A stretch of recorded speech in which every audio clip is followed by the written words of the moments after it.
Maraming salamat. Magandang umaga po sa ating lahat. Ating Vice Mayor, Vice Dodot, ating Sangguniang Panlungsod, mga konsi, sa lahat po ng mga kasama natin mula sa lokal na pamahalaan, mula sa BFP, BJMP, at iba pang mga ahensya ng nasyonal na pamahalaan. Muli po, magandang umaga sa ating lahat. Isang announcement lang po na handa na po tayong lumipat sa ating temporary City Hall facility.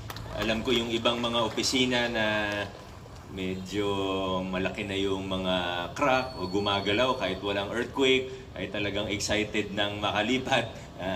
Namely, yung legal department natin, palagi nagtatanong yan. Kasi kahit intensity 1 lang nung nakaraan, di ba? Nung nakaraang linggo, nag-intensity 1, talagang sobra yung paggalaw eh. Parang hindi lang intensity 1. At yung mga iba pang siguro yung DRMO din, dahil nandun rin, yung mga nasa C3 po natin, malapit sa office ni Sir Bryant, Meryl Ruiz Q. Wong, at yung iba pa na mga heavily affected. Yung mga nasa outside office siguro, yun yung hindi masyadong excited kasi hindi naman sila ganun ka-apektado ng structural issues ng City Hall. Pero para sa kaalaman po ng lahat, ay hanggat kaya po, hanggat tiningnan naman po natin lahat, at yung mga opisina na pwedeng manatili po rito, halimbawa yung City Health Department natin, yung mga serbisyo sa 5th floor, mananatili po dito sa area, sa Pasig Sports Center po.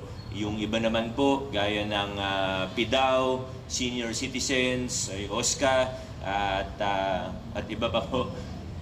Tingnan na lang po natin yung announcement sa PIO. Kung may para sa mga kliyente po natin o para sa mamamayan na may office na sasadyain po nila, check na lang sa PIO kung nandito po ba, kung ililipat ba sa temporary facility, at kung kailan ba siya ililipat, kung sakali man na ililipat po siya.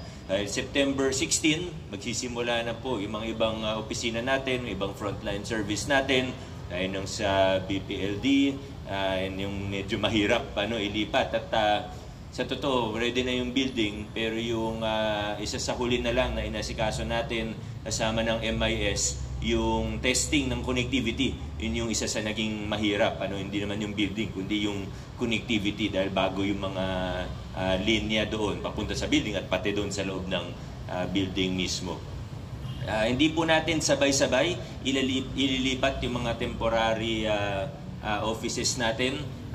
For practicality sake lang po, para matesting din kung okay na ba talaga, matesting pati yung connectivity. So unti-unti po starting September 16, kaya po September 16 at hindi ngayon mismo, ay para magbigyan din ng time ang ating PIO at iba mga opisina sa information dissemination. Inaasahan po ang kooperasyon ng lahat, konting pagtiis lang po dahil ito naman po ay para sa lahat, at pakikinabangan naman po natin lahat ang mga susunod na hakbang po natin. Maraming salamat. God bless po sa ating lahat, at adjourn na po tayo.